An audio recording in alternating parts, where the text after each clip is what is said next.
This is a download from BBC Learning English. To find out more, visit our website. Gulliver's Travels, Part 4. Voyage to Brobdingnag.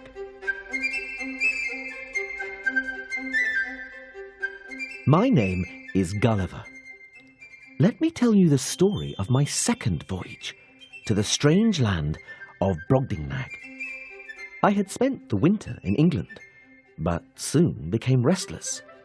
I said farewell to my wife and family to seek my fortune across the sea once more. The wide world waited for me. But sea voyages don't always go to plan.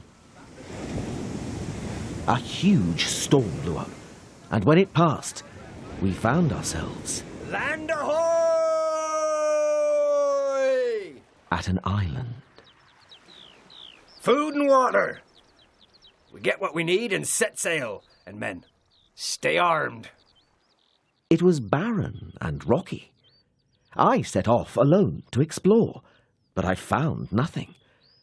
When I returned to the beach... Run! Back to the boat! Where are you going? Stop!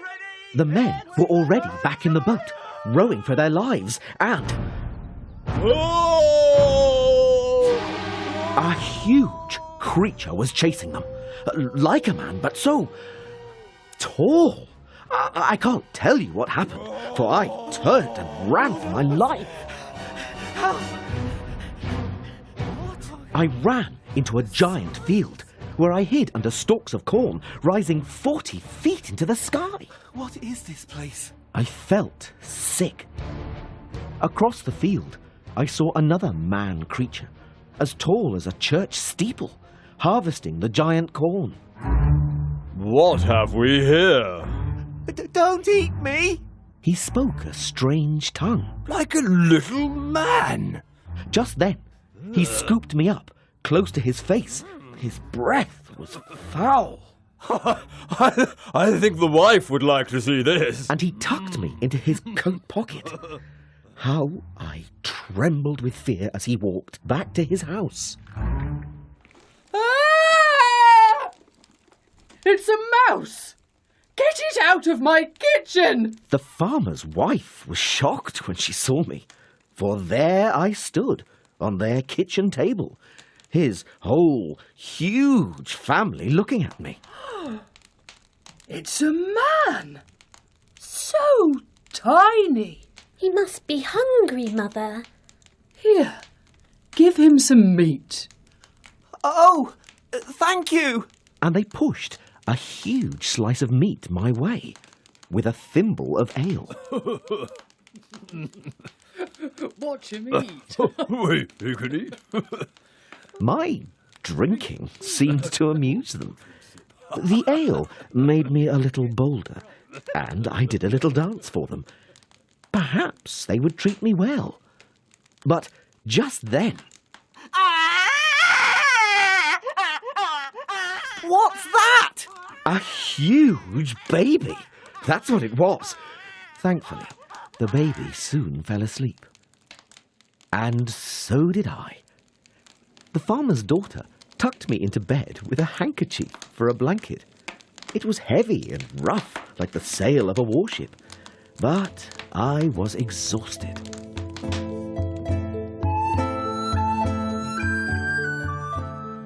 Good morning, my little man.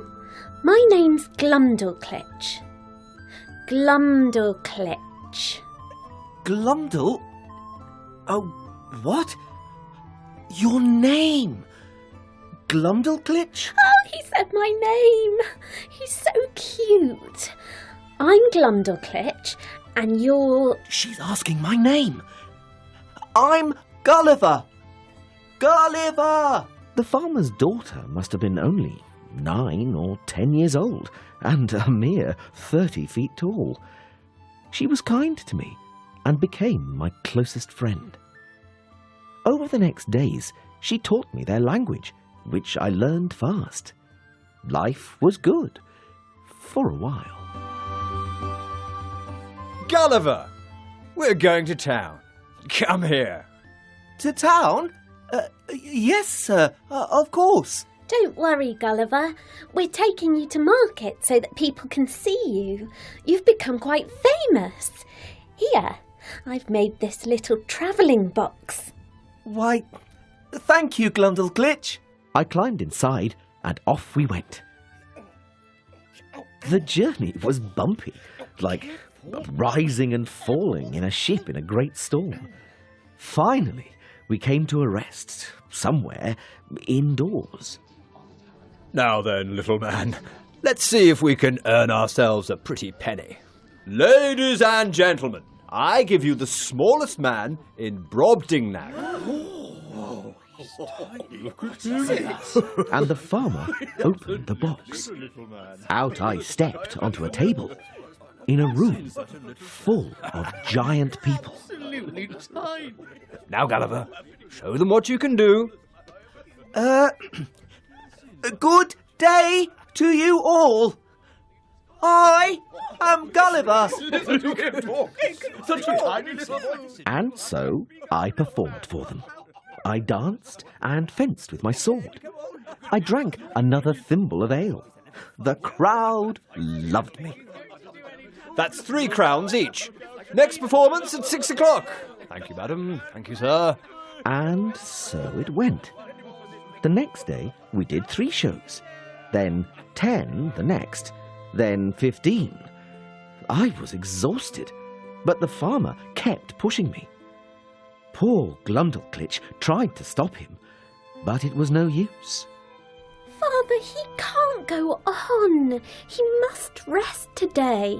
He'll die. Well, if he dies, we'll make no more money. Let's make as much as we can first. I lost my appetite. I feared I would die here, in this strange land, miles from home. Oh, if only I had stayed at home in England, none of this would have happened. But just as I thought all was lost, something wonderful happened. I'll tell you about that next time.